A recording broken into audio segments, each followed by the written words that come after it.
this. So some things are working and some things are not. And so we're just trying to make sure the correct things are working.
All right, welcome everybody. I'd like to call the meeting of the Regional Wastewater Advisory Committee together for December 18th in 2025. And we will start with the roll call.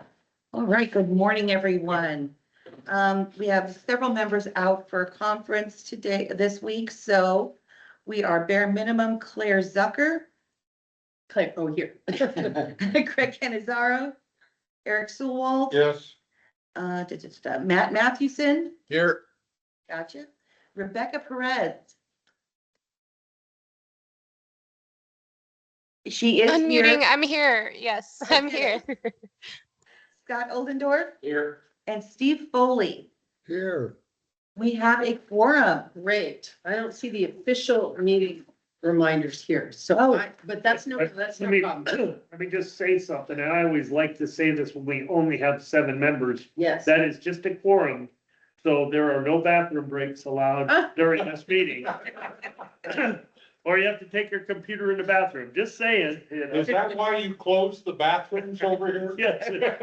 But if you, Which, by the way, for people in here, there are bathrooms at the other end of the building, and they can tell you where they are from the front, because for some reason, there's caution tape up there. I don't know what that means.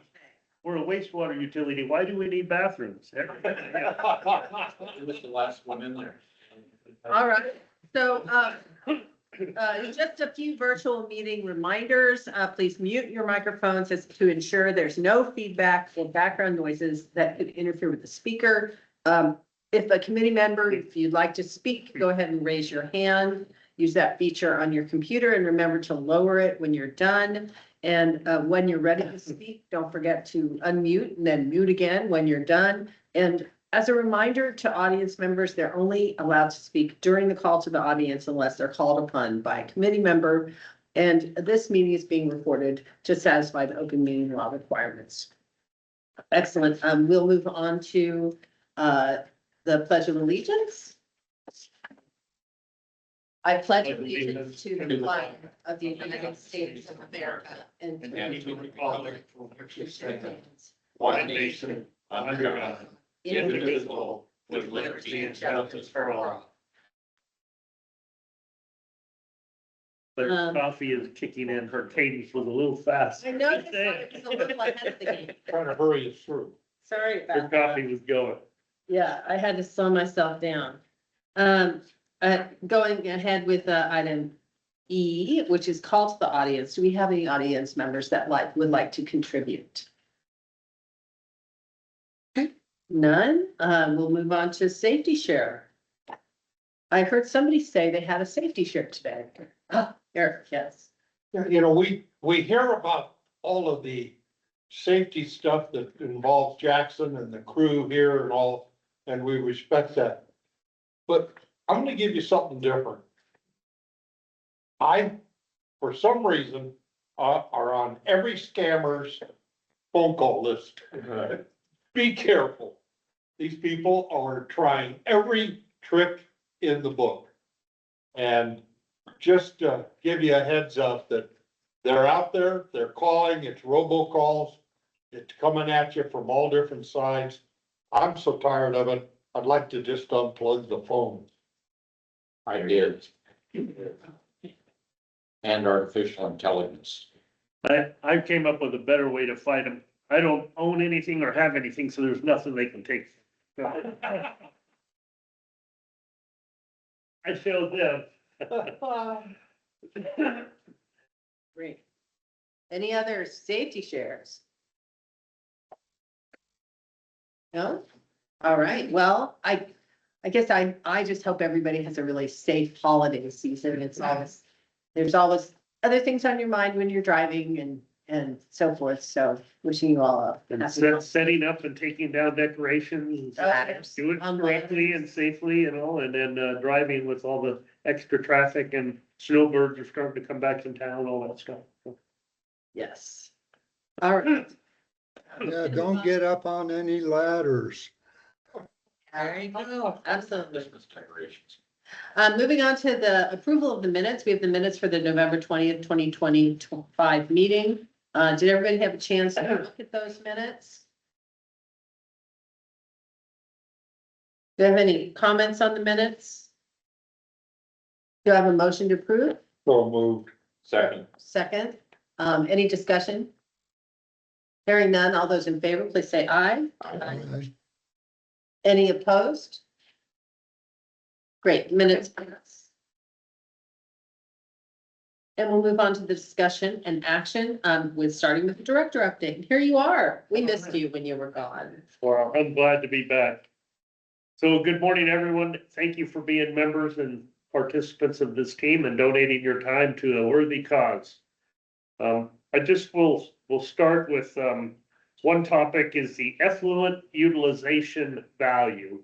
And you probably, or hopefully all recall that every calendar year, at the end of the calendar year, we summarize all of the effluent that left our water reclamation facilities, and assign it, who owns it, whose is it, because much of it is given recharge credits and stored in underground storage and has the value through ADWR. And over time, the county's portion of effluent, including this current year that's coming to a close and estimating that value, we're over maybe 42,000 or 43,000 acre feet. Currently, there is a particular Central Arizona project index. I don't recall the name of the specific index, but it values the CAP water at around $300 an acre foot. And so just as a guide, because we sell some of our effluent to the Robeson Group in Green Valley, because we have a long-term contract with them. And so I think we sell 1 million gallons a day equivalent, which is close to 1,000 acre foot a year is the minimum obligation. And so, when you add $300 a share type price to it, you do the math, but that's about 3 million, or that's only $300,000, right? 1,000 times 300. Yeah, 300,000. Okay, my math's working this morning, but my calculator just came on in the nick of time. But with our bank account, if you will, the 42+ thousand that's in a bank account that we can do with what we will, that's over 12 million if my calculator works correctly. And I just read an article just this past weekend, and it was about the Central Arizona Project water, and they're talking about how undervalued it is, especially to push for conservation in the state. And they showed that the federal government has been purchasing CAP water at between $400 an acre foot to $775 an acre foot. And so it's very likely, as we've seen historically, that value has gone up and up and up. And I wouldn't be surprised that there's some bigger jumps in the near future of the market value, and it may approach $400 or $500 an acre foot, but that's just my opinion. So with that, there's a reserve that we have in the bank of, 12 or more millions of dollars.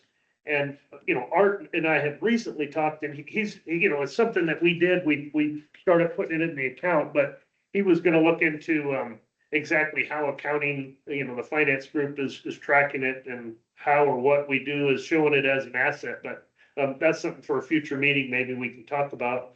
I don't want to put Art on the spot right now, but, I guess, the one thing I wanted to tell you is we previously, way back in history, when we had many less credits, we still, once upon a time, we actually were going to sell some of our credits, because we were at one of those incremental times where we were having to raise rates. And it was, we always are very cautious about when we raise our user fees, but we were going to raise rates, and there was a lot of concern from the Board of Supervisors.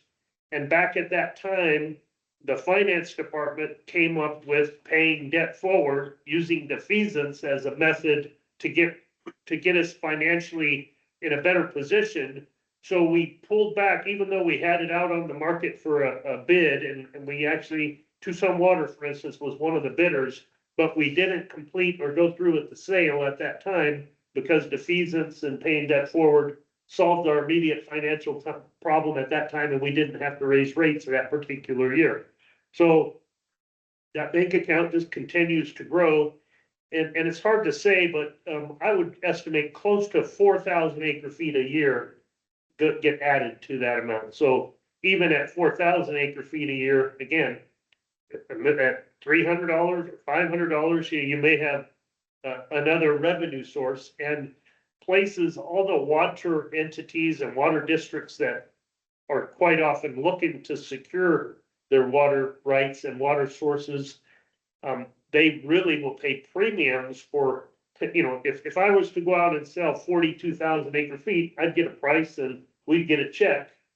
But if I was to sell 4,000 a year for the next 10 years or 20 years, I'd get a much higher per acre foot, because that's more value, that long-term continued credit. So there's a lot of things about the water value that we just have never really dove into. So, at the future items, I think maybe we want to talk more about that, but it is something that has real value, and that will give Art a chance to look at the history of what happened in that arena and how we deal with it. But it's just something that might be interesting for this committee, and all of us to go through. So that's all I had to say on that one, unless there's any questions about those accrued water, effluent water storage credits. And these are storage credits, that are accrued by discharge to the river. Yeah, so, and that's just our portion, That's so. their portion. So, you know, we've gone through the distribution. Every year we come up with the report that says, okay, we made 60-some thousand acre feet. And 28,200 acre feet went to the Sawarsa settlement, the Indian Nation through the Bureau of Reclamation. And then of the metropolitan facility effluent, which is Agua Nueva and Tres Rios, we get 10% of what's left and the city gets 90%. So Right. that 10% is part of it. And then all the sub-regional facilities where we recharge and get credit, that's also goes to our bank account. And that's where the 40-some thousand acre feet have built up over time.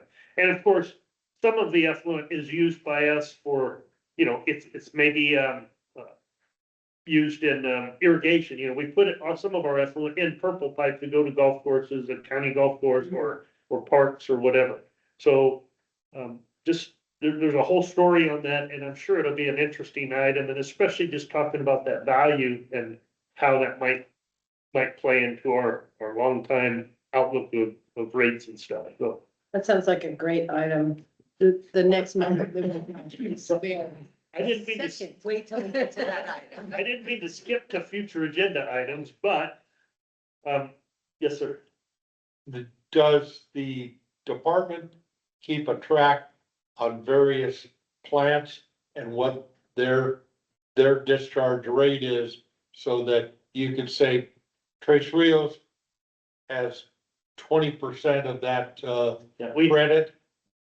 the annual report, effluent utilization report, comes out at usually in the, you know, March, April timeframe. After the calendar year, they have to get all the numbers and stuff. Right. And it's a very nice report that says which plant made which, and there's a history of what each plant did. And then there's a tally and how much went to Tucson Water and, you know, all the distribution of it. So it's pretty well accounted for. Good. So, and it's on our webpage. You can always look at it or ask for a copy if you'd like. So, all right. Quick question. So if you're gonna sell those credits, is there a rule that they have to be pulled out the same area that they were recharged? No, that's a lot of talk in ADWR about which area they were recharged and which area they can be pulled out or used. But, you know, that's between whoever wants to use those credits for water purposes, that's an issue between them and ADWR. And there was a lot of argument because Robeson recharges credits and they, you know, because we have to sell them a certain amount of effluent, we have an agreement to do that. They recharge in their own property and they were trying to use it like somewhere else in the state. And I'm not sure how that came out, but they had to, you know, do some discussions and arguments with ADWR. So I can't tell you for sure. I'm not the expert on that topic. But it's a great question though. All right, Great. next topic. Biogas. I just, you know, we were down for, I don't know, it seems like 4 or 5, maybe even 6 months, several months we were down. We had, first I shared with you the incident where we had a piece of a pot or it was a valve. And It's a safety. the casing- Cut off fire from. getting- yeah, it's a safety for a fire in the system. And it's a cast iron pot.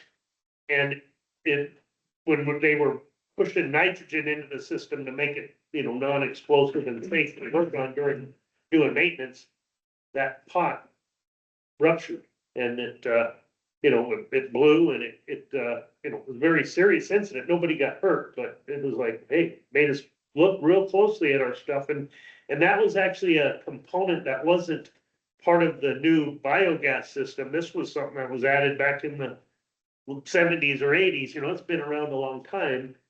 And it showed an operating design pressure of 5 PSI, but our gas system, I think, is closer to 20 PSI. So it's like, it's already operating in a higher environment than the rating on it. So we said, let's go through, you know, we got some experts to help us and we went through every piece of equipment in the gas system because, you know, that you're dealing with a lot of materials that have high risk and stuff. So we spent a lot of time doing a complete review and replacing things. And at the same time, we thought, well, we're down because we knew that the membranes on the gas cleaning plant that was part of the new system that was put in, we've been cleaning gas and making like 5 million a year in revenues.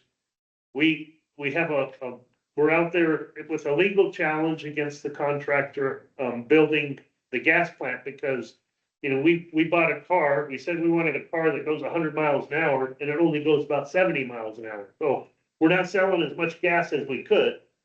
And so we have a lawsuit that, one day we'll update you as that, wherever that concludes. But in the meantime, there was some things that happened that caused the membranes to be fouled or damaged. One of the things, there's a carbon-filled vessel that pulls oils out of the system before the gas goes into the membranes.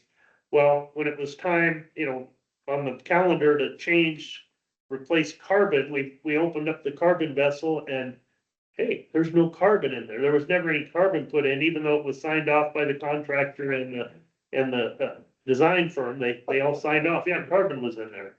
So we did a forensics on the membranes and they were about 30% fouled, and that was only a couple of years into their use. So we went ahead and replaced them here this time, and now we're back to starting up. We are in startup, but we're not running it 24/7. We're only running it during day shift because of all the things we've done. We want to make sure we're retraining all our operators and we're just carefully checking everything on a day shift basis. But come the new year, we're going to put it back on full time. But we were seeing a little bit of higher siloxane values going into the gas. And so we're just troubleshooting some of the restartup stuff. So it's running, it's working fine. It looks like it's going a lot closer when it is running and a lot closer to 100 miles an hour.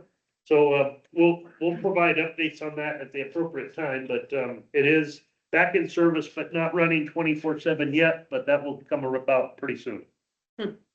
Good. All right, two other CIP project updates. Canoa Ranch is one that sometimes gets asked in here. And the Canoa Ranch, the guaranteed maximum price for that phase 1 of the project to extend that sewer line down south there will go on the board agenda in January, assuming they approve it, which we don't expect otherwise, but that's a board decision. And if they approve it, then that contractor will mobilize probably, by the time procurement and we get everything together, probably February, maybe March at the latest, they'll actually start construction on that pipeline. So that's that one. That's for the first stage. not- First stage, just down there in the Canoa Ranch area, not all the way to the Right. lagoon down south. But that one may follow up, but we'll see how money and all that situation is. And then, the Sarita Regional Facility update, we, just probably the biggest upcoming milestones is in January, here in the new year, we will go out and hire 2 project managers, 1 project manager for the water reclamation facility and 1 project manager for the sewer pipeline for the interceptor.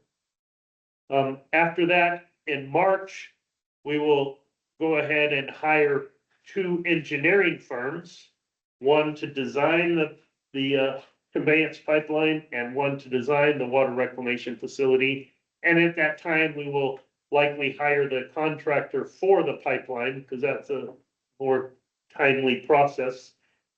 And then in June, on our current forecast schedule, is we will go out and hire the construction manager who's going to actually build the water reclamation facility. So all those things, and probably before the end of the fiscal year, we will have all of the major contractors hired to begin the effort for the Sarita project. So it's moving along pretty well. Okay, Excellent. and Okay. That's all I got right now. Yes, we have a question from Steve. Could you refresh me on where we are with the agreement with Swarita? As I recall, they decided not to partner with us. Is that correct? Yeah, so let me add a little bit. Thank you for asking. It prompted my old brain to remember something. So we are working closely with the town. They, told us that unfortunately they didn't have the financial ability to participate. Initially we thought maybe 25% participation because they would probably use or own 25% of the joint capacity that we would partner on.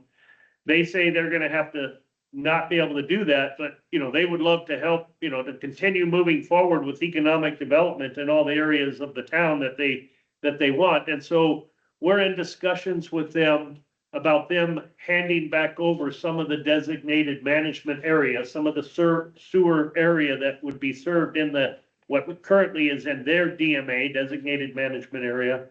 And so we may reassume some additional areas that are currently under the town's responsibility to fit into our project, and especially areas that are very close to being ready for economic development. So if we did that, that would help us because we would then get the connection revenues from stuff that is now and not down the road in the future. But those are discussions, and we'll be talking more about that as we finalize or get to a final point on those discussions and stuff.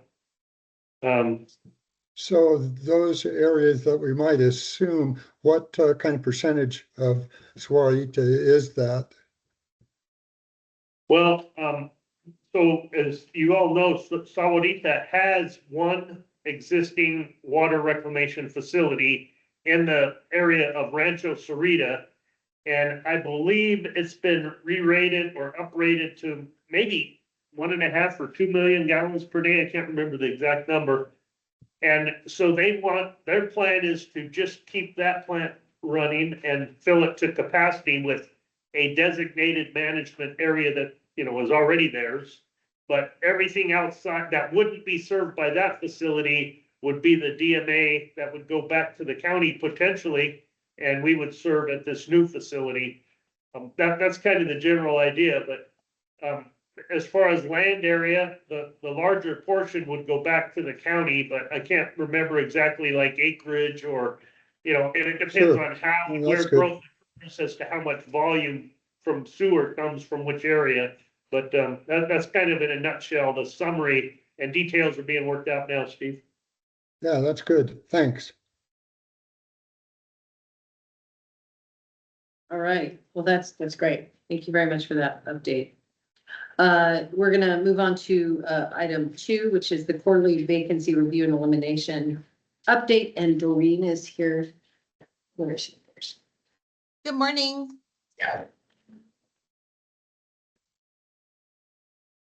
Good morning, Doreen. Do you Good want to morning. start? Absolutely. So for last quarter, we had a lot of movement.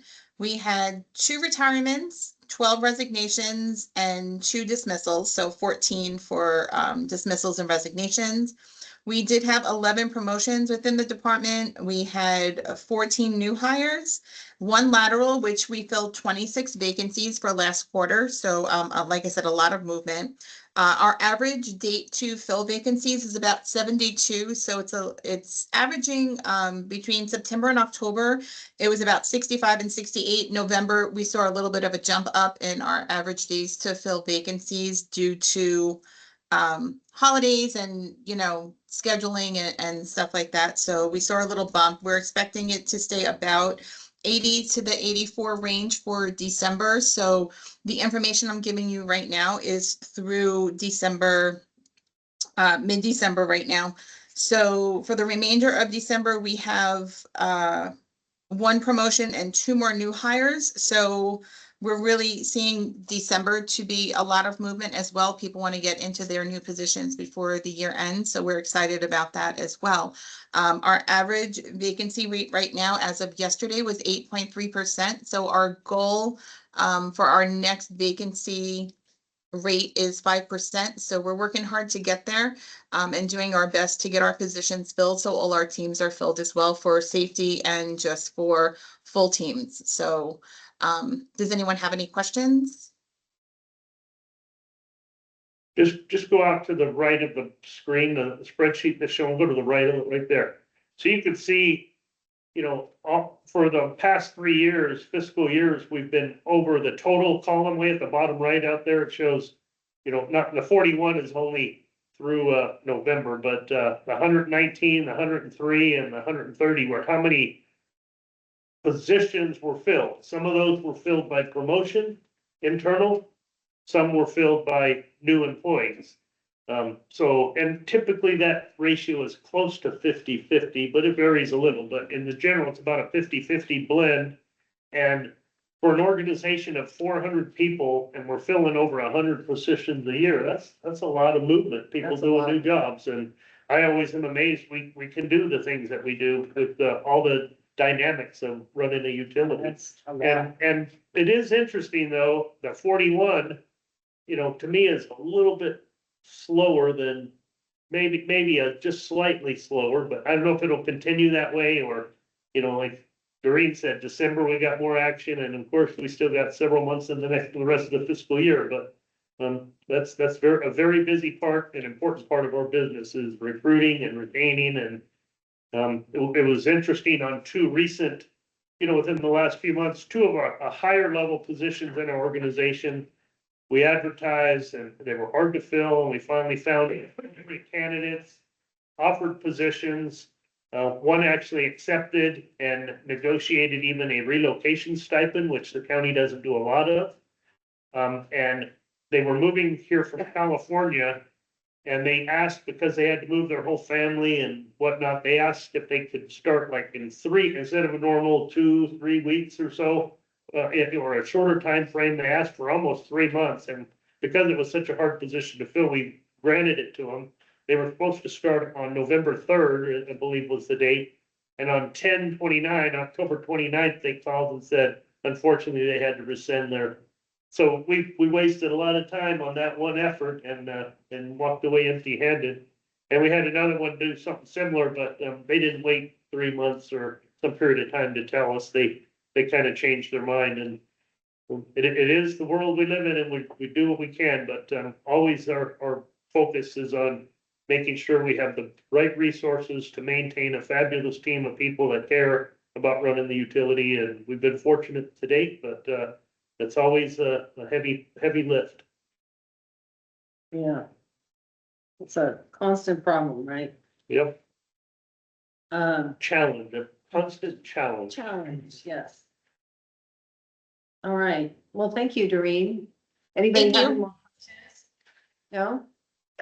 We're all good. Thank you very much. All right, we'll move on to the RAC work plan draft review and approval. And should have it right here.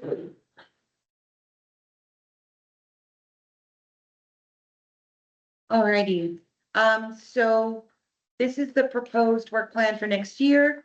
I did do a little rearranging like we discussed at the last meeting, so that things are grouped by topic as we discovered we like.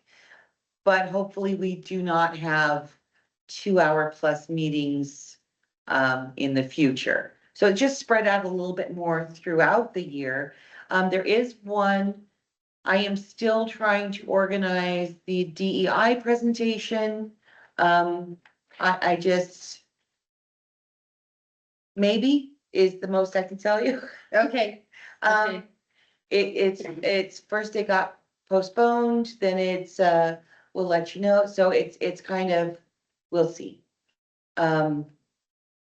If we don't have it in February, we can try to squeeze it in somewhere else, or we can do another topic.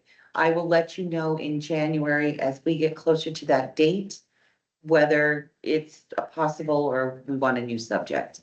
Did everybody have a chance to look at it? Yes. And Did everybody look at this? And Claire is everybody. I looked at it. Did you guys look at it? Mhm. Do you want to have a few minutes to look? Are you good? Scott, did you have any changes that you'd like to make or think Not at- moved around? Not this time. What about you, Claire? No, I'm good. You're good? Eric? No, I don't talk about it. All right, what about you, Matt, Steve, Rebecca? Alrighty then, So I'll just finalize this and send it out starting January, and we're good to go. Thank you. Well, thank you very much. And as usual, as things come up, we can adjust. We have to vote on it. Oh, we have to actually vote on it. Okay. Apparently. Oh, yes, that's right. It says that. All right, do I hear a motion to approve the work plan for the following year, for next I year? move we approve the work plan for next year. Great. Do I have a second? Second. Second, is there any discussion on the item? Well, just on that calendar, Kimberly reminded me, you know, on the April, where you reference, the reuse of like Roger Road. Yeah. It's really the cleanup of that's the project that we're really focused on, is we have the grant funding to do the lead, paint cleanup and the, asbestos pipe, work. And so that's really what the update in April will be on the project at, you know, the cleanup project at Roger Road, not the reuse of Roger Road. Okay. We don't have any current formal stuff. You know, a lot of people are interested in having discussions, but that's not the focus right now. Okay, so I'll revise the title. Thank you. Thank you for that addition. Any other discussion items before we take the vote? Yes, Rebecca. I just wanted to jump in on the Roger Road site. Yeah, I'm looking forward to hearing more updates about that, because we do have a pending contract with a muralist to put a mural on one of the tanks.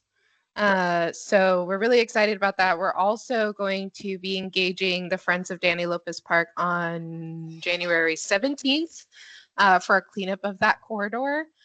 Sonoran Institute, Tucson Clean and Beautiful, United Way, and then myself with the Wilderness Society and all the other partners for the coalition. We're going to clean up Danny Lopez, that stretch of the river, but we're anticipating a pretty big turnout for that. So we're hoping to kind of expand it out into that whole corridor, riparian area there. So Sweetwater Wetlands, Danny Lopez, and then getting people familiar with the Roger Road site, because one of the things that we're proposing is maintaining it as open space and recreation areas. So very excited to hear more about that. And I just wanted to put that out there. Thank you. Thank you. Great. And okay, so where were we? Have a motion, we have a second, we are continuing our discussion. Any other discussion items to go before we have the vote? Hearing none, I'll call the question. All those in favor of approving the work program, say aye. Aye. Aye. Any opposed? Hearing none, we'll pass the work. Okay. And just to reiterate, you know, as we come up with future agenda items, we'll try and fit them in, but as Jeanette noted earlier, we have been running our meetings long, so we do have to consider whether we can have long presentations on things whether there's time. All right, let's see, moving on to the next item, the Board of Supervisors policy regarding wastewater's use of reserves. We have a draft review and vote. I wanted to mention the following, that at the November meeting of the Finance Committee, you may recall some discussion about this in the past meetings. The group discussed the policy document regarding the use of reserve funds and the draft policy that was prepared. What it does is codify the maintenance and use of reserve accounts and outlines the procedure for reaching and maintaining targeted cash reserve levels and their specific uses. And at that meeting, the Finance Committee voted to forward the document to the full advisory board. But because the November 20th meeting was so full, it was pushed until this meeting. And so we have Mr. Kwan here who will present the policy. Are you going to present the policy document? I can. Again, I appreciate the opportunity to be here this morning. This is really a 12-month long process that we went through, and I think my predecessor may have started teeing this up before I got here. a year ago, actually Tuesday. Really? Yeah. Congratulations, Thank you. yeah. So this is, again, as the chair alluded to, this is really codifying what we're doing in practice. What the utility is doing in practice. It seeks to continue the strength that the wastewater utility has demonstrated by having these reserves, and as Mr. Freund and I will get to in the next agenda item, talk about the importance of this reserve. And what this policy really does for the Board of Supervisors is outlines for them what the reasons are for the, I don't know if I go through line by line. I know that the policy was provided in advance of the meeting.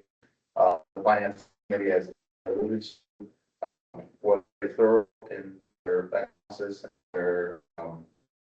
and their feedback on the policy. We've incorporated the changes made at that finance subcommittee into this document. The Board of Supervisors actually asked county administration about this at a meeting within the last 3 months.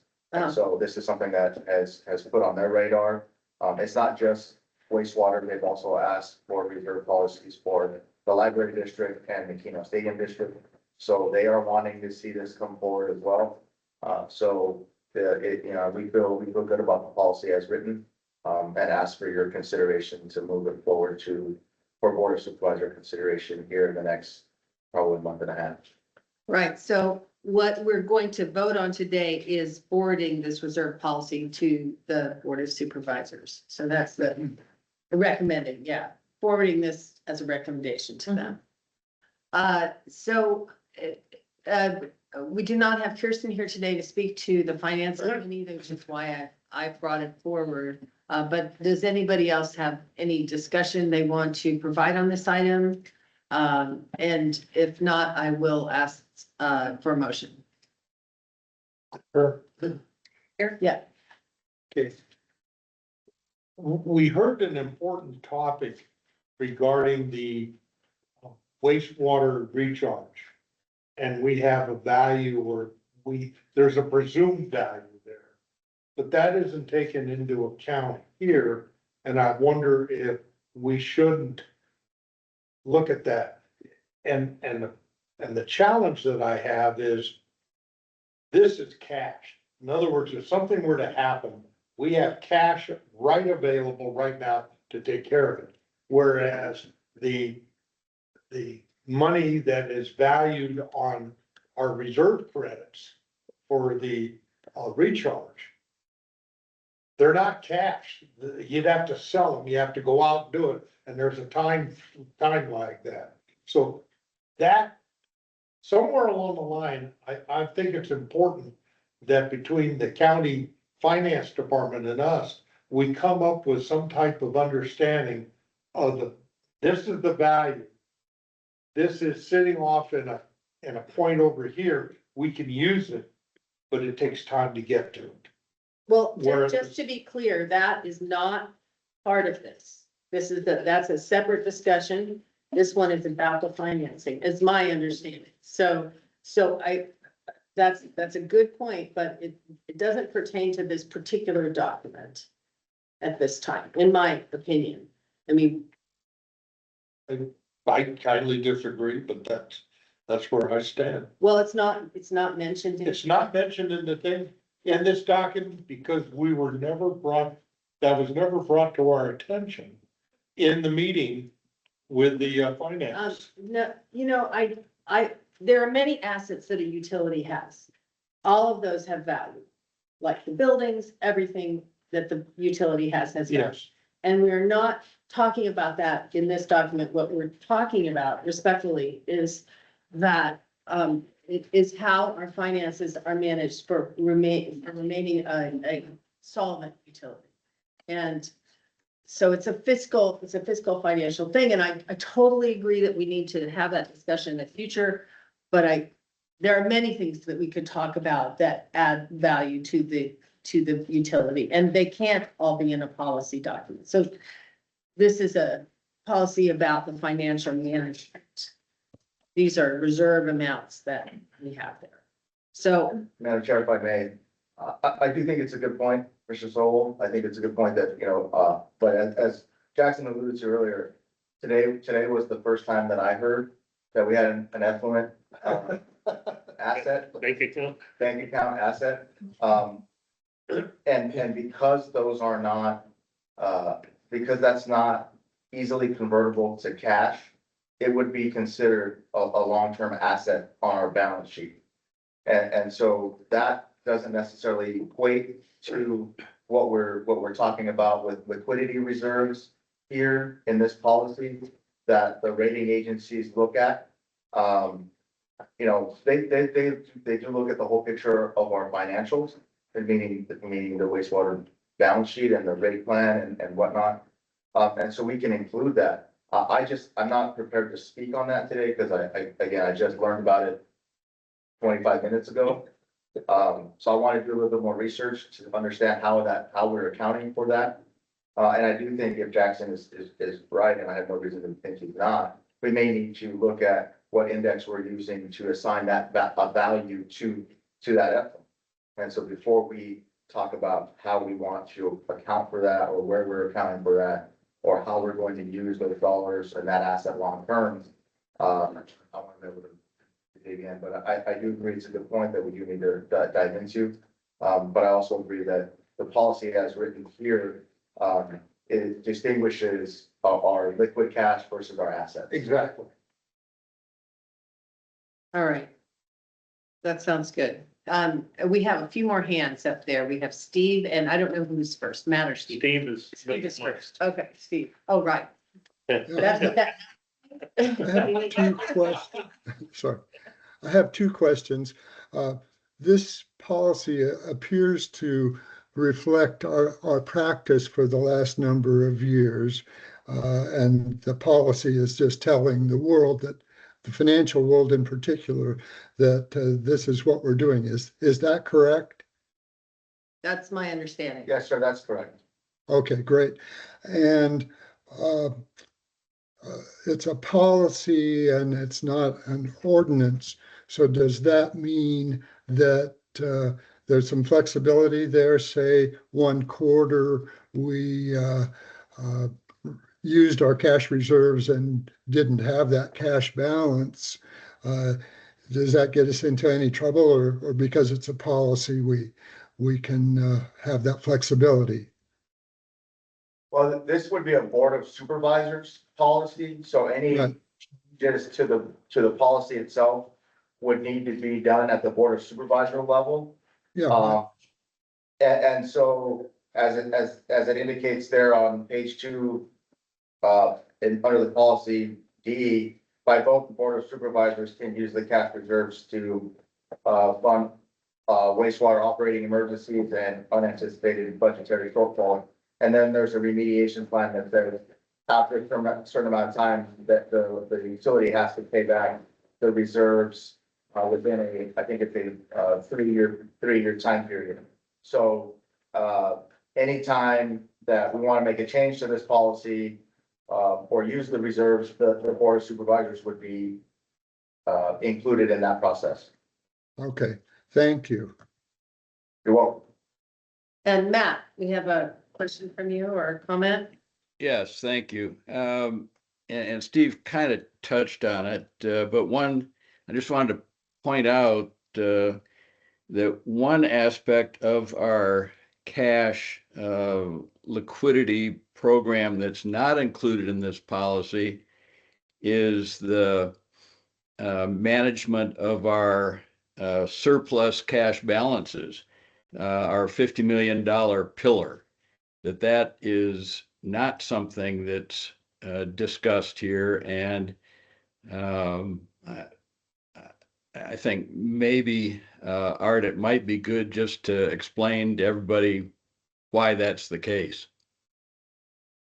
Yeah, the policy is really aligning with our metrics for rating agency consideration and what the rating agencies look at, which are our emergency reserves, our days cash on hand, or our operating reserves, and our debt service reserves. So the policy is centered around maintaining those levels or enhancing those levels so that we can maintain the utility's strong credit rating. Especially when you look at the CIP plan that is planned within the next 5 years. Saudita, not, obviously Saudita factors heavily into that CIP plan, and we'll have to issue the debt for that. So, the policy is centered around those three metrics, to maintain our, solid credit rating within the financial markets and our rating agencies. And so the $50 million is really I think it's at the discretion of the department. And we use those dollars to defease debt on an annual basis. And so that is a pillar that is an important part of our total financial plan, but we're not codifying that here, for flexibility purposes. Thank you. Thanks. Do we have any other comments? I don't see any on screen, anything here? No? Okay, I'm gonna ask if there's a motion to move this forward as a recommendation to the Board of Supervisors. So moved.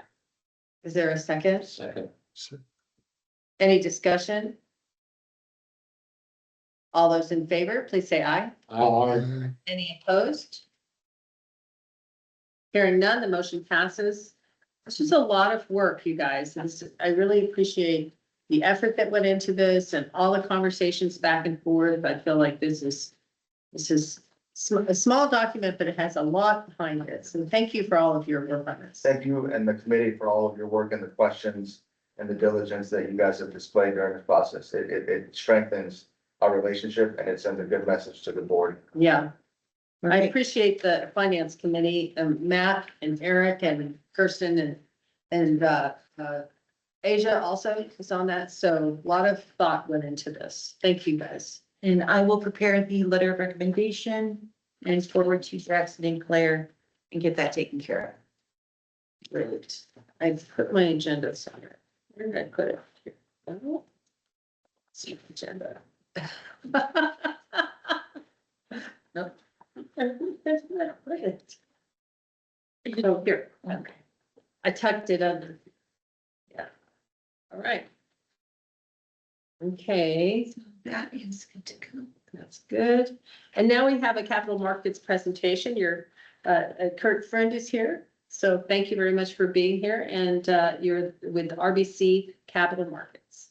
Great. Do you want me to put the presentation up? Yeah, so if I may say a few words, haven't shared before I Yeah, turn it over to Kurt. So just for the committee's edification, I don't think Jackson was here either. I think he was on one of his sabbaticals.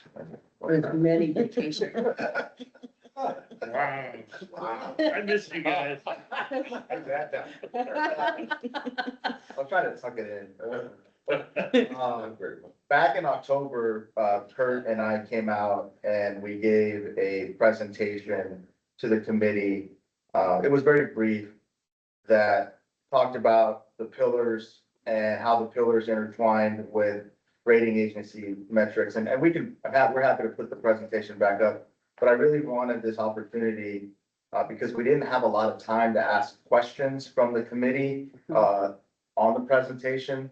And so rather than me and Kurt just sitting up here talking for 30 minutes that were allotted here, I thought it would be beneficial if we were to if there were questions that came up from the last presentation that we had or gave that you wanted to delve into, or if you wanted me to go back and re-give the presentation again, and I'll open that up to the committee. I think there's one, if we wanted to hit just on a couple key slides, we can talk about, we can forward it to slides 5 and 6, because I think you want to hear from Kurt more than you want to hear from me. So, It's my opinion that we could benefit from a review a little bit because it's been a while. So okay, sure. So I can go through. Maybe do it before. Yeah, so I ties in the worksheets. yeah, I can go through. If you want to flip to page 4. So when we're talking about the pillars in the financial plan, they are, obviously pillar 1 is to have the optimal sewer rates and cash reserves. And what that does and the importance of that for liquidity measures and metrics. And then we have pillar 2, which is the debt service coverage ratio, which establishes the 1.3 times coverage as our sole debt service coverage ratio for the utility. Pillar 3 is the countywide pay-as-you-go policy that, how that factors into wastewater is the debt amortization periods are limited to 15 years or less. And that impacts our debt service payments and impacts in the financial plan. That was a subset of the larger countywide pay-as-you-go policy that's still in place today. And then pillar 4, and we just talked about this a little bit, is prepaying existing debt with that excess cash, which isn't a reserve, but it acts as a reserve, but it's not formally a reserve. It's just the amount of cash that's left over or that's in play for Jackson to use on an annual basis. And tying that to that pillar allows us to reduce interest costs and by repaying existing debt on an annual basis. And I think we're probably I think Michelle's on, so we're probably in the $20 million a year defeasance range with those, using that liquid cash. So those are the 4 pillars that are established in the financial plan. I think they were established, I want to say in 2019. I don't have the document in front of me. And how these pillars equate to, I feel like I'm at the Board of Supervisors. Next slide, please. How these pillars impact the financial operations and how important they are to the utility's financial operations. And then how those financial operations ultimately find their way to the financial plan and our financials at the end of the year, such that we're able to go out and market the utility in the capital markets, which Kurt will talk about, and how that impacts our credit rating. And when we say credit rating, it's really no different than your or I credit scores, right? We want to get a credit card, and if you have an 800 credit score, the lower the interest rate. Same kind of concept. The rating agencies have certain metrics that they look for, certain standards that they apply in their review of the utility to then give the utility a credit score. And that credit score goes out to the market, and the market says, well, you're a really good credit score, so we're going to give you a lower interest rate, which then filters in and helps the utility, but also helps for our ratepayers, because it helps to keep the rate low for our ratepayers. So all of the pillars are intertwined with the financial operations of the utility, which then impact our ability to sell the debt at the lowest possible rate for the utility and for our ratepayers. And so how does that happen?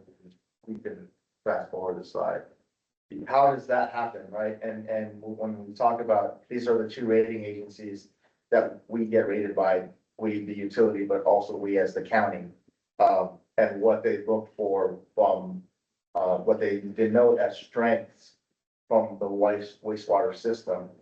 You can see the S&P, we have a AA credit rating with a stable outlook. And then Fitch just got, I think Fitch was the one we just got upgraded to during this last round. It's a AA plus with a stable outlook, meaning that their view of our 5-year outlook or near-term outlook is very stable as well. So I'm going to pause here because this is where I think we want to hear from Kurt. Kurt has been with the county for 25 or 30 years, so he has a lot of institutional knowledge. And he's really an expert in this field. And so I'll turn it over to him to talk about how the rating agencies view the utility, in part because of the financial strength and the pillars and the financial plan, and how well we managed the utility throughout the past 5 or 10 years. Great, thanks, sir. Madam Chair, members, good morning. Nice to see you all again. So I thought I did a great job setting that up, but just I don't know, pull it together. You have these 4 financial pillars that we've talked about. They're not there by happenstance, right? Like, it ties into what the county's been doing for a long time in terms of the wastewater system, which is very large capital plan going back really 20 years, right? And at that time, figuring out a way to bring on a whole bunch of debt fairly quickly to upgrade the utility system and have fairly high ratings, have strong credit ratings, not just to have them, not just for chest thumping purposes, which is sort of a nice thing, but more importantly, so that you get a low interest rate, which in turn yields lower rates for ratepayers, right? And so, it's sort of interesting from my perspective. Pima County hasn't raised its rates until recently for quite some time, right? You all are protectors of the ratepayers, is one of your jobs. And so you're very thoughtful about that and go, well, we don't want to raise rates. From a financial standpoint, you'd expect rates to raise more frequently and even maybe larger than you've raised them. But because you put in place this great financial structure with these pillars, you haven't had to do that. And so the system gets managed well. And it's, from my perspective, again, it's interesting to listen to you all because you're a bunch of smart people. You paid a lot of attention to this.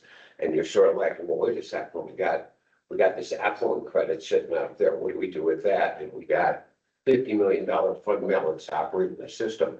Those are all really smart sort of commentary, trying to pay attention to how the system works.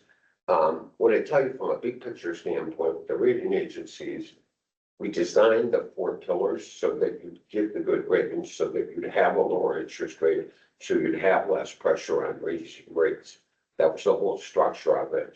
And it's really worked well over a long period of time. And I was sort of glad, you might have had your agenda items backwards this morning, but I was sort of glad that not sort of glad, I was very glad that you recommended going forward with the reserve policy, because you all, I don't know, over the course of the last year or maybe even 2 years, this group, I've sort of kept track from a distance, this group has debated that. Yeah. Like, should we have those reserves and are they too much? And not Art, it was Ellen Moulton previously, and before that, others.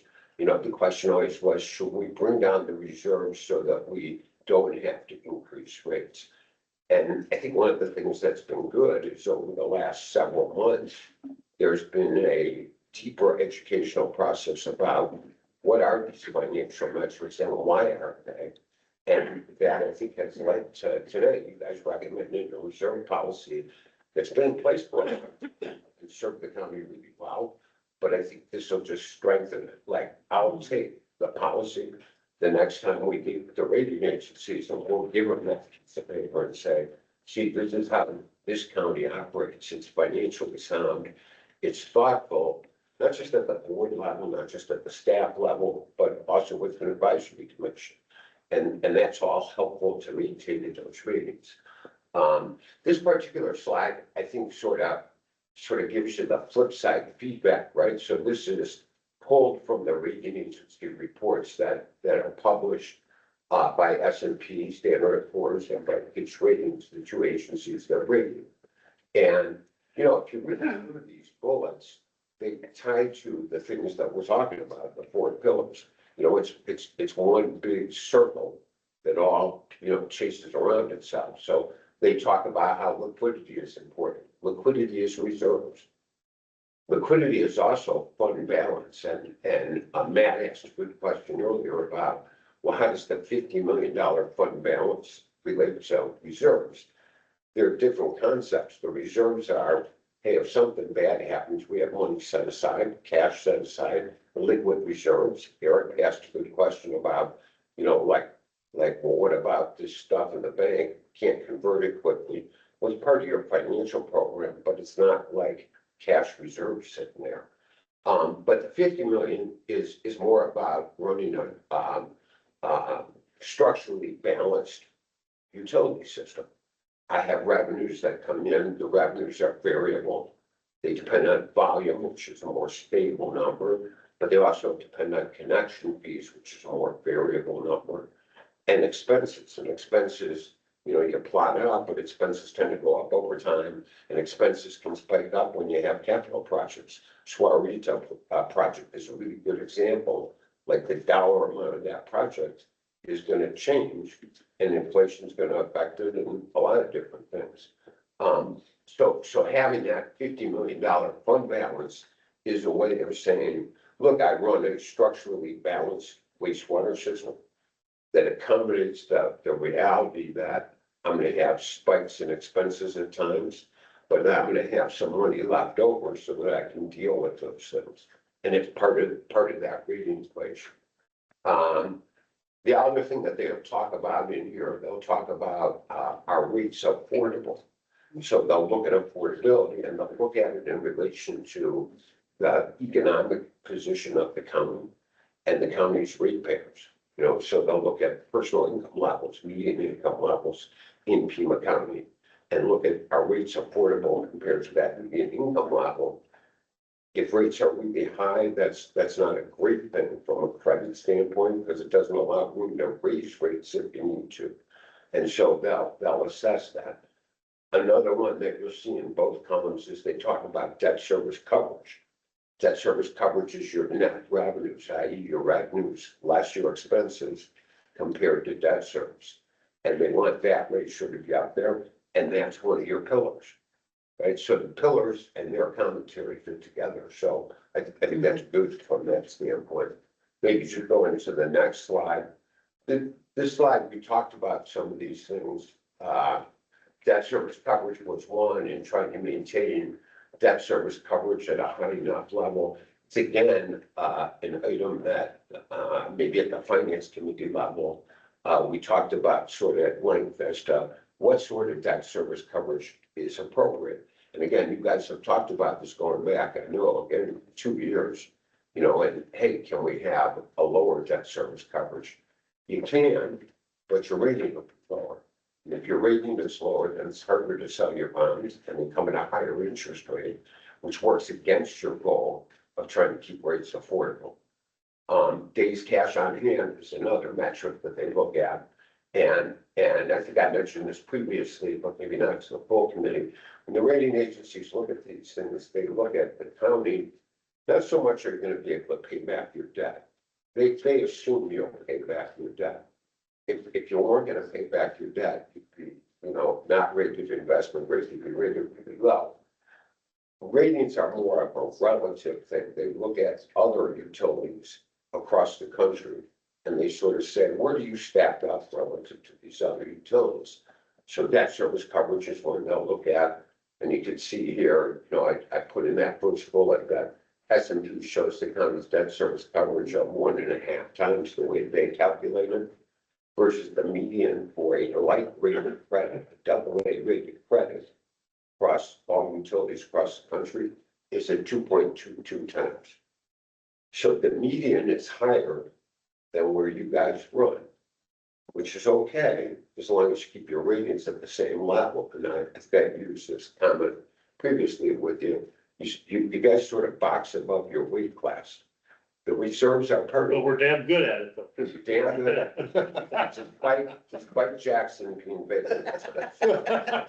Sabbatical.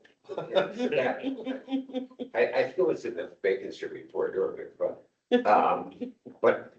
know, on debt service coverage, you're at 1.5 times. The median's 2.22 times.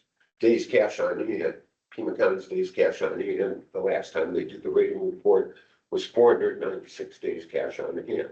Cash on hand is a liquidity metric, right? Like, you guys understand that, but it's lower than the median. The median is 631 days. So I could come to you and say, hey, look, get your days cash on hand up higher. But sort of the way we work it with the finance team, we work the rating agencies to go, look, here are all the credit strengths about Pima County's wastewater utility. Yeah, their days cash on hand is a little bit lower than the median, but there are other metrics that we look at, you know, look at demographics, you know, population growth, all those sorts of factors. They look at unemployment rates, so they look at the local economy. In a place like Pima County, that's not, that doesn't end up being a huge issue because Pima County is a large urban area. So it has diversity of employers and it doesn't have a concentration of top users of the wastewater utility. If you think of like a mining community, very narrow employment base becomes a lot more critical as to what's going on with that employer. If the mine shuts down, you got a big problem, all of a sudden people leave, get utility bills paid. In Pima County's case, it's a broad, diverse economy, broad, diverse employment base. So that becomes a little bit less of a factor. But you can see they look at unemployment rate, buying income, poverty rate, and they look at all that to say, well, how is this community, Pima County, situated to do economically going forward? And where are its sewer rates relative to those economic measures? So it just gives you a sense of all the things that they look at when they're working on ratings. Let's see, the next slide. Thank you. We also included this slide. This, I think, is always important to look at. So the rating agencies, when they publish their report, they include a section that says, what are the factors that could lead to a downgrade of the ratings? They also include a section that's could lead to an upgrade. Now, the ratings for Pima County's wastewater system are fine. So AA rating, there's 2 categories above that with S&P, AA plus and a AAA. And with Fisher at a AA plus, there's only 1 category higher, it's AAA. Sure, very high rating levels. So upgrades are less likely, and it wouldn't be a goal to get the rating upgraded, in my opinion, because to get the rating upgraded, you'd have to increase your days cash on hand, you'd have to increase your debt service coverage, you'd have to do those things. If you guys want to do that, sure, we can go do it, so we can, pump our chests and say we're AAA, but it wouldn't be my advice to do that because that's going to mean you're going to need higher rates to generate more cash and more liquidity and more debt service coverage. Or lower expenditures. Or lower expenditures. Blasphemy. And to me, that wouldn't make sense for me. You have a really good running utility with really reasonable rates. I wouldn't want you to drive up rates just to get a AAA. It's not worth it. But these are the factors that could lead to a downgrade. And again, they relate to the pillars that we've talked about. If your liquidity goes down, you'll get a downgrade. If your coverage goes down, you'll get a downgrade. If you issue and your coverage could go down, if you think about it, there's 2 sides to that math. One is the amount of debt you issue, and the other is what your net revenues are. Revenues less expenses. Jackson drives up expenses a whole bunch. I'm picking on it. That affects net revenues. If connection fee revenue falls, your connection fee revenues, I don't know, probably $10–15 million. If they fall, that affects those numbers. So we monitor it, but it's the same thing that attaches to the 4 pillars. You don't recommend doing the reserve policy. You want to reduce reserves. We can do that, but it will put pressure on the ratings. And so, again, if you look through these bullet points, that's basically what they say. Most of them are in your control. Not all. You can't control how many hookups you have. You can't control what's happening in the economy and population growth, which affects the revenues. But you can't control expenses. Can't control the amount of debt you use. You can't control how much debt you defease. And you defease that because if you think about it, if you defease $15 to $20 million of debt and add $15 to $20 million of debt in the same year, it's a wash. And so part of that plan, part of the pillars are you defease debt with excess cash so that you keep your additive debt at a lower level than would otherwise be the case. Let's see. All right. Yeah, so then the next slide is just a wrap up. Yeah, we can go to the next slide. And this is the summary essentially of what Kurt and I have been talking about for the last 15 or 20 minutes and how the pillars and the financial operations impact ratepayers, right? The pillars were constructed to help ensure the financial stability, the sustainability of the utility. And they were well thought out, well crafted, And the adherence to them is gonna benefit ratepayers both in the short and the long term. And so with that being said, I think that concludes our prepared remarks. We're happy to take any questions or comments from the group that you may have. All right, do we have any comments? Anybody want to? Oh, great, Eric. The 1.3 debt ratio. That's a yearly basis, or even though it shows up on our financials as a monthly, it's really based on a yearly. So if we were to dip because of a bunch of expenses that came through in 1 month, it doesn't necessarily affect us over the long term because we're maintaining above 1.3. Correct, correct. And I'm sorry, correct. The rating agencies don't look at monthly data, so they'll look at annual data. And the other thing I'd say is, you try to keep it at a certain level, and this works really well for you. You budget at 1.3, you come in higher than 1.3, which is important. Remember the slide said 150. It's what S&P calculates, and the median is north of 2. Right. So when you guys talk about going to 130, like you have, I cringe. Like, I gotta talk with the rating agencies, with Art and Michelle, and pitch your story. When you go down closer to 130, the story gets really hard to pitch, right? Like, it's way below the median, it's up north of 2. So the way you do it works great. You budget at 130, you come in at somewhere around 140, 145 when the numbers are finalized, because obviously when you budget, you try to budget conservatively. So your revenues come in a little higher, your expenses come in a little lower. The coverage ratio by the end of the year ends up being really more than that 140, 145 range, which is really perfect. Sounds like I'm leaving too much spending on the table. Don't sound like. Yeah. The thing I worry most about is expenditure, over expenditure. But and then the other thing I'd say is, we also look at trends.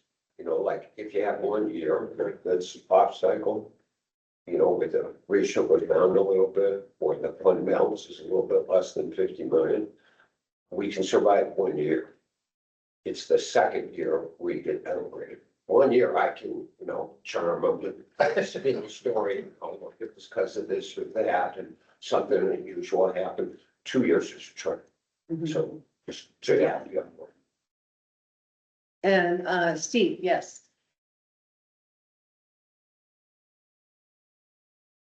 Can't hear you. Steve? Did he cut I think himself he off? just dropped off. He pushed the wrong button. He left. He was going to hit his microphone and I think he put, oops, the leave button. He'll be right back. All right, now's the chance for anyone to make a bathroom break, and we're short.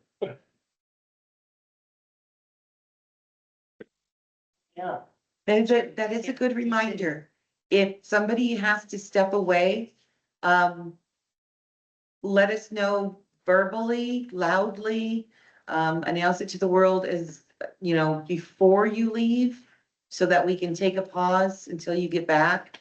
Because if we're at quorum and we drop below quorum, the meeting must stop, okay? So Matt, we have to wait for Steve to get back before we can call you. Yep, Steve's home. Oh, here he is, right here. It's back on mid-meeting. Okay, Can you Steve, hear us, Steve? There's a difference between the mute button and the leave button, just so you know. Yeah, I really need to pay attention to that. Sorry. Yeah. The question I have is a little bit peripheral, but on one of the pillars, prepaying debt, do we select which debt we want to prepay based on the rates we're paying for the debt, or is it just based on the age of the debt? It's based on the interest rates. What we try to do is pick the debt that provides the greatest value. Okay, great. that's what I thought you smart finance guys would be doing, but just for my edification, thank you. And Matt? Mute button, man, not the mute. Yeah, I'm working on it. Hi, Kurt. Thanks a lot for the presentation. So you showed us that the rating agency metrics are reliant on something that's called medians. And those medians are basically averages of other counties' metrics in all these same areas. What has troubled me is that the counties that we are compared to are totally unlike anything having to do with Pima County. They are, as I understand it, typically rural, unincorporated, low population jurisdictions that have really small wastewater facilities. And to rely or be forced to rely on metrics derived from these kind of entities across the board of our entire financial management picture, all four pillars, is really, I guess, just to put it mildly, suspect. So, I mean, I don't know that there's, I think this is what we've always done. We're probably locked into it because of the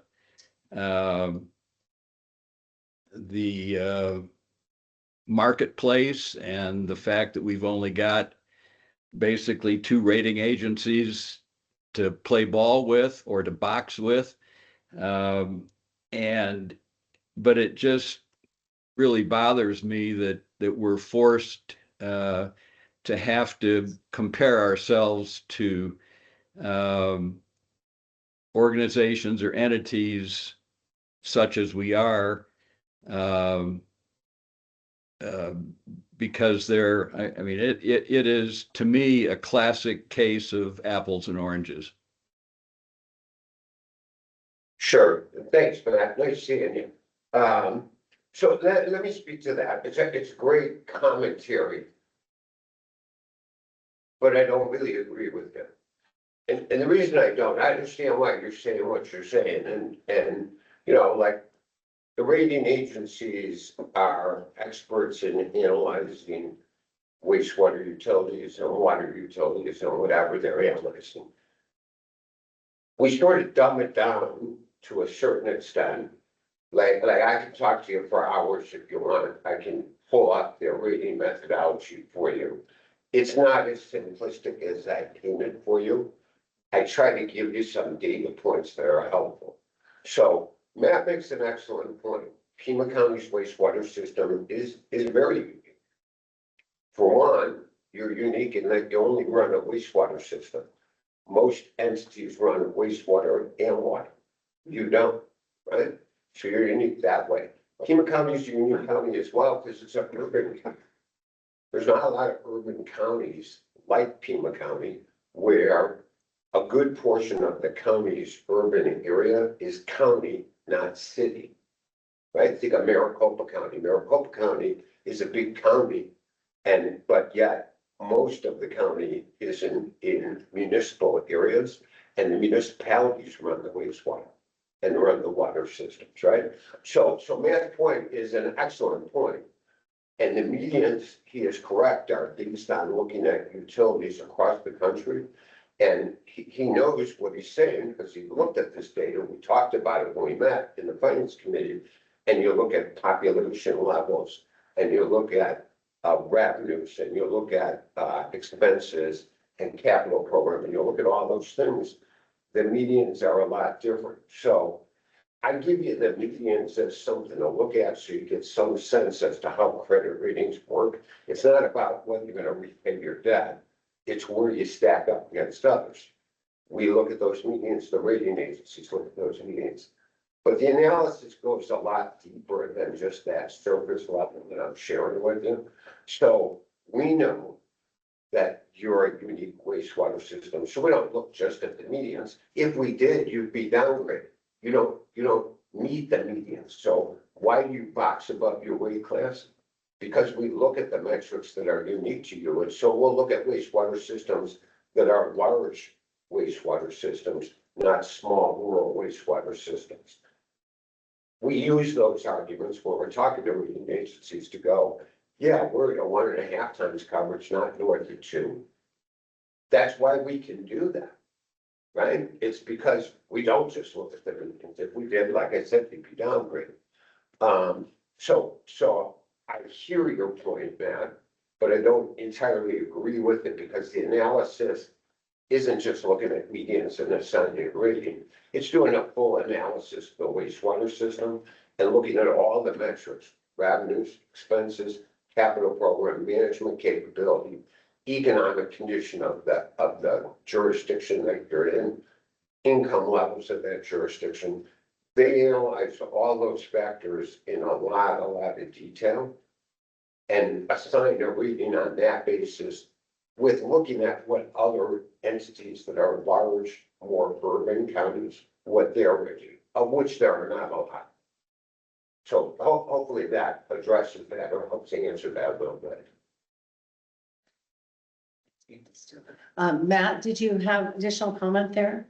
Yes, thank you. I appreciate that, Kurt. And I guess after listening to what you've said, I think you really do agree with the distinctions that I made, because you're stuck with having to give the explanation to the rating agencies that we are different and in order to help us avoid being downgraded because they want to rely on the averages that are bogus. So, and so I think we're basically on the same page here. But I also guess that means that there really is no alternative. There's no way to get into a set of medians that really looks like us to compare to. Yeah, again, I do agree with you. You are unique, and and I agree with you that we look at, and the rating agencies look at that uniqueness and kind of assigning ratings. We could, try to pull data from what I consider more similar systems and show you what those look like. Relative to having other options, you're correct. There's 4 rating agencies. You pick 2 of the best. One of the ones you don't pick is called Moody's Investor Service. You used to be rated by them, but I concluded that I didn't think they rated you high enough for the credit quality that the county was.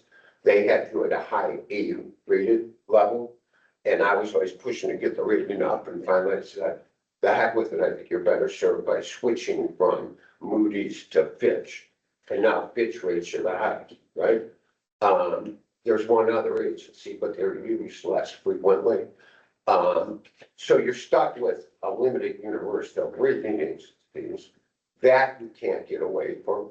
If you're gonna go sell debt, the public debt markets, people look for rating agencies. They look for 2.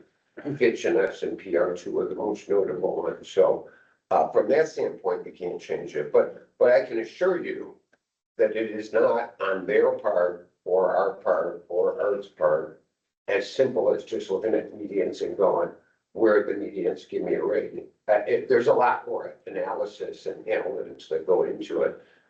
The rating reports that I shared with you summarize some of that. If you went back and looked at some of those reports, you'd see a lot of the analytics that they look at. So just for what it's worth. Okay, thank you. You betcha. Very interesting discussion and useful. I've learned a lot from this. Do we have more comments or thoughts? Okay, well, it was very, very, very good. I appreciate your efforts to come here. We really appreciate You it. bet. And, I enjoy, from my standpoint, I enjoy the conversation, you know, like you got, I mean it sincerely.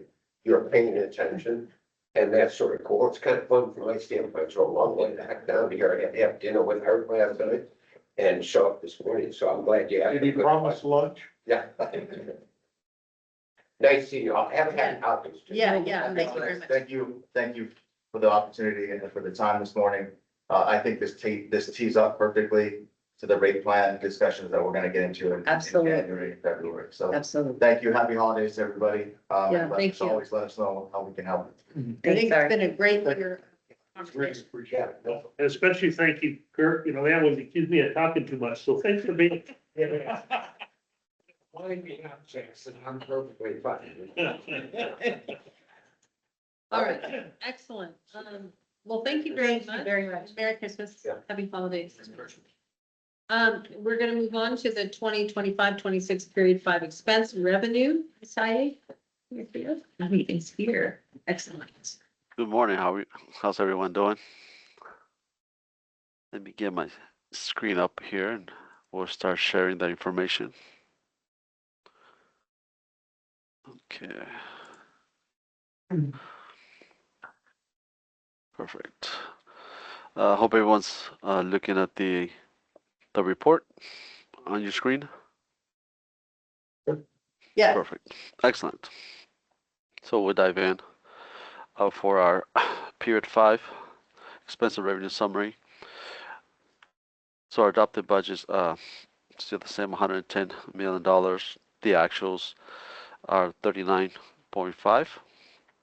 Our straight line is 94.2. We're projecting to be 109 million, coming under budget, about roughly a little under $1 million. And like Jackson explained earlier, I was talking about the personnel and the vacancies. That's where the majority of the savings is coming from the personnel. Scrolling down here to the total O&M expenses, including the contra, depreciation, debt services, without the budget as well, 176.6. Actual so far, 69 million. Straight line 164.4.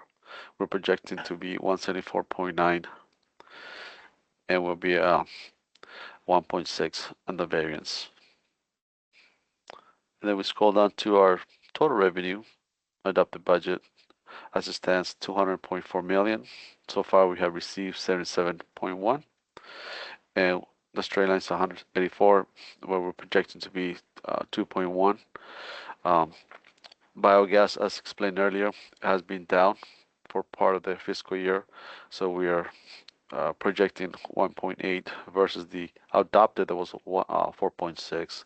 So hopefully we can recuperate some of that once it's operating at the full potential that it can be. Fiscal year 2026 budget for the ratio 1.32 we were talking about here earlier, and we, as the numbers stand right now, the forecast is 1.34, so a little slightly higher than the budgeted amount. Any questions?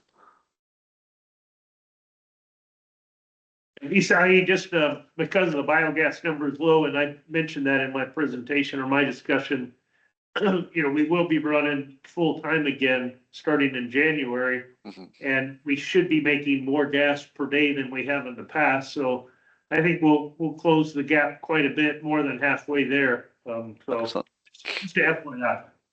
Perfect. Yeah, we'll reach out to you here and I'll talk to Jeff and to the team and get more data on that, and definitely probably work on that number. Good to know. I have a side question for Jackson. If you're able to up the gas, will that affect the lawsuit? Given that they No, it actually strengthened the law. strengthened the lawsuit Yeah. to show that it was possible. Yeah, their mess up by not putting the carbon in was a big problem, because we replaced all the membranes and we can go 100 miles an hour. Hey, we'll see. We still got. Interesting. It's Interesting. looking, we'll be going faster than we were for sure. Yeah. All right. Any comments on this item? All right, hearing none. Thank you very much. I appreciate you being here. Thanks, everyone.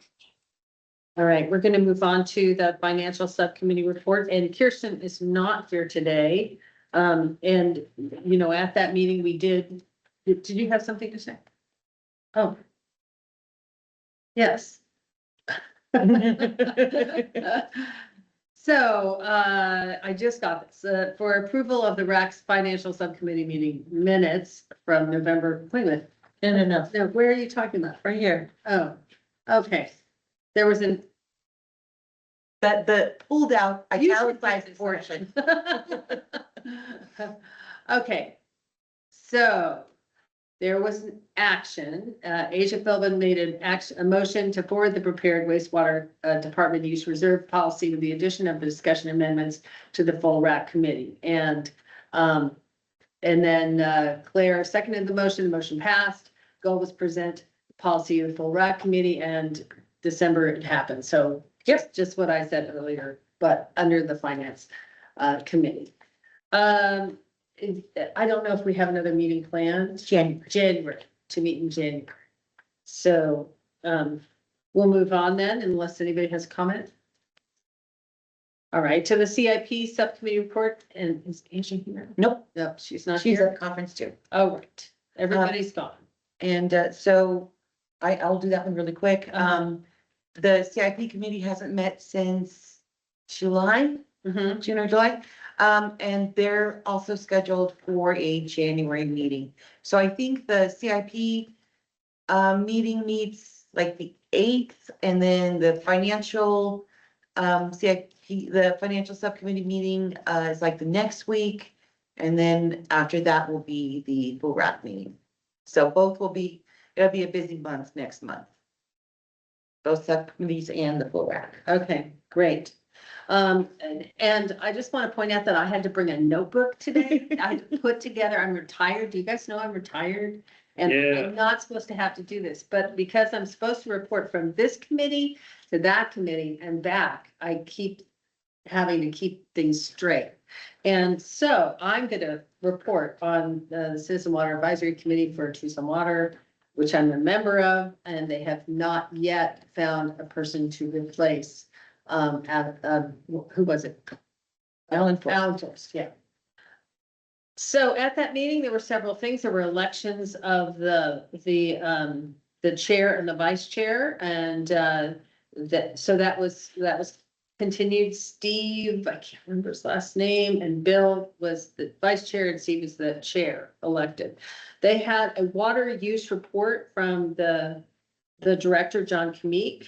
And out of that, they pointed out that the reclaimed water is down and the potable use is ratcheting down approximately 2 gallons GPCD per year. And this has been a consistent trend. So there's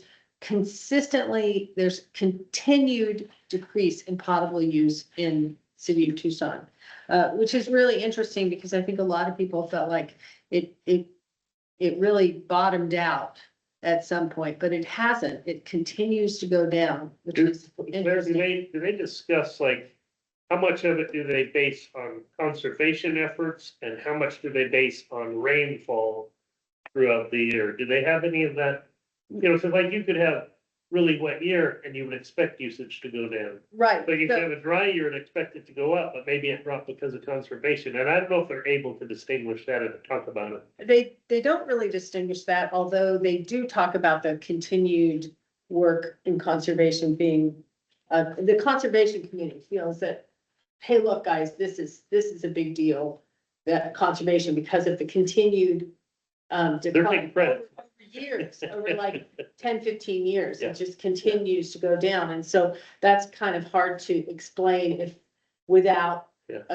a changing factor. And rainfall is certainly has And- been less on occasion. And based on the usage and the additional drop, do they identify where they rank nationally in the arid Southwest or any regional differentiation? I mean, cause like we couldn't be some wet environment, cause that wouldn't be fair, you know?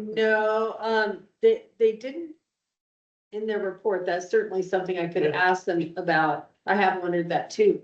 I mean, in the past, when I've looked at some of that information, we're good. We're a low potable use community compared to many Yeah, communities. But there's still room to go down. Obviously, we're continuing to decrease. you got some questions? Yes, Rebecca and Matt. Rebecca first. Yeah. Yes, I'm still new and catching up, so I'm not quite understanding what is happening. The use of wastewater is going down, or No. the amount of wastewater that we have. Okay. So right now, I'm reporting on the Citizen Water Advisory Committee for Tucson Water. Okay, so I Okay. attend Okay. that meeting, and I'm giving what happened at that meeting. So what happened at that meeting is potable water use is down. Okay. So So that's from Tucson Water, from the tap, and not including wells. So potable water use is the amount of water that's being used by businesses, people, all of that stuff. So whether it's from wells or CAP or whatever, it's potable water use. It's the gallons per Okay. day per person. So it's a And the measure. Citizens Council, what is that? Can you familiarize me with that, please? To say that their reclaimed water use is also down. So they distribute reclaimed water as part of what their use of reclaimed water, their ownership of reclaimed water, which is, as we talked about earlier, is some percentage, it's 90% of U of 10, then there's more, so there's a complicated split, and their portion they reuse through purple pipes at various places, golf courses, turf. Okay. So they reclaim water and they use the purple pipe infrastructure to distribute that reclaimed water. Right, so the Citizen Water Advisory Committee is a committee of basically citizen representatives. They're appointed largely by mayor and by the city manager, but also by sort of sectors are represented as well. I don't recall all of it, but I'm appointed by the city manager. So I applied and I was approved by mayor and council in the spring. And there's a certain amount of people on the committee, and that committee has a representative that comes to this wastewater advisory council or committee. And that representative is vacant right now. And so because I'm on this committee and also on that committee, I am serving as that representative, even though I'm not officially appointed into that role. Does that Okay, help? that's very helpful. So I was listening to the conversation about why potable water use may be going down. And what I'm hearing also is reclaimed water use and like the relationship to conservation and the conservation community. So, which is the community that I'm a part of. And something interesting coming out of Watershed Management Group is that we potentially had a 100-year rain here in Tucson, in Pima County. I think it was that day that it was like raining like the whole day. I'm not 100% sure. They're finalizing the results. I don't know, who at like what agency is like looking at the rain data, like from these recent rains. This information that I'm presenting from CWAC is not related to a particular event. It's really long-term information and annual information. But the community that you represent is also represented on CWAC, and Lisa Shipek is actually the chair of their conservation committee. It was called Conservation and Education Committee, and I'm about to get to change that committee. Okay. So they are represented there, as are several other people that are engaged. So you might want to talk to Lisa about her engagement in that committee. Okay, yeah, I will. I work pretty closely with the ShipX and Watershed Management Group, and I just think it's an interesting trend, because the conservation community has been investing a lot of our funds into rainwater harvesting and just arid landscaping, all the things to conserve water. And, you know, I wonder if that's starting to have an impact on like general usage. That's just like a wondering. It's, Yes. you know, not something that we need to talk about or anything, but I just think it's interesting. Right, so all of those things, but also many non-landscape related conservation measures lead to potable water decrease. Replacing Right, toilets, showers, there's a lot of Yeah. that go into that. But let me Yeah. maybe, we can maybe continue this conversation offline if you like. But yeah. I maybe should get through the rest of my, because we only have a few minutes. Okay, is that all right? Sounds good. Yes, thank you. Okay, so, they also, I've told this group about the large water, users ordinance, and you may see there's a number of things, that are going on. The Board of Supervisors, for one, had on Tuesday, talked about Project Lead. Yeah. So, I'm not up in what happened there, but, the city of Tucson's policy on that, it went through the summer, and there've been a lot of meetings about that. There are changes coming up, and I just wanted to let you know that they're January, February, they're gonna be putting recommendations out to the mayor for some amendments to that policy. The meeting also had a very extensive Colorado River water update. And, although I love what Mark Taylor said here, it was useful, but it was at a much higher sort of 10,000 foot level. This was much more in the weeds, and it was really interesting. You can go and listen to that presentation if you want at that meeting. I'm not gonna revisit the whole presentation here because it was quite extensive, but it was great, a great presentation. And then finally, there was a discussion about the planning and policy committee, which they were having a very hard time filling with people. They didn't have a chair, and they decided, we had a long discussion about how to split that up, and now the Conservation and Education Committee is now called the Conservation and Policy Committee. So some of the elements that we discussed going to being in that policy committee have moved over to the education group, and the finance group is taking on some of the others, and some of them are going to the whole committee. So what they were, like, we have two subcommittees here and the group, and we're able to fill those. But imagine if you had a third committee, it's very hard to keep that filled. So that was really good. It turns out that the Conservation Committee had wanted to get more into some policy elements, but because it wasn't in their guidelines, they really couldn't tackle those issues. And now they're going to be able to discuss some of those items in that Conservation and Policy Committee. So sort of a reorganization. And that's all I had. So thank you. Thank you. All right.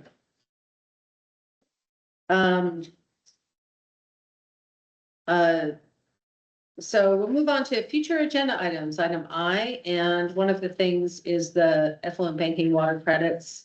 And to Eric's discussion about like how that might be brought in as an asset into the monetized as an asset. So I don't know where that fits. I know we just grouped the work program, but maybe we can That'd finish be a that good in. conversation. Mhm. So, And maybe sometime around when that effluent utilization report comes out, would be a good time to Yeah, have that I think discussion. so.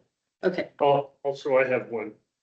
yes. I've been saving this. Oh, my gosh. Um, Because you haven't been I'll here? keep my blood pressure under control as I can. Well, this is a big one I think this committee should be engaged with.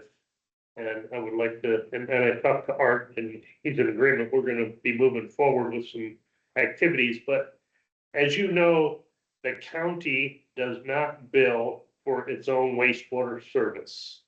We bill, you get if you're a Pima County wastewater user, Oh, yeah. and Tucson Water is your water provider, they bill for us. Tucson Water bills their customers for the sewer service. Right. We pay them for that. Right. and Metro Water, all of these others, you know, Metro, Oro Valley, Marana, and now I think also Green Valley, just started. They do billing, and it's beneficial because if they don't get paid the bill, they can shut off water, which forces a very high, we have a very low delinquency rate. People pay because they don't want their water shut off. Whereas there's probably another 18 or so mom and pop water companies that don't bill for us. They equate to maybe, you know, out of our 300,000 customers, there's about 30-ish thousand mom and pop water companies, not counting those that bill for us. Those are the lion's share, you know, the bigger ones primarily. The mom and pop water companies, we buy the winter quarter average volume of water used. We, Pima County, and and it's Art's team of customer service that takes that data, packages it, and sends it to Tucson Water, who also bills the remainder of the water companies that serve our wastewater customers. They bill for us, that also. But Tucson Water can't shut off a water service for Flowing Wells Water or, you know, any of the other water companies because it's not their jurisdiction. So if one of those companies provides service and they don't pay their bill, the water doesn't get shut off. So there's a higher delinquency rate. So just information, and I'm telling you too much. I'll save it for when we get it on the agenda.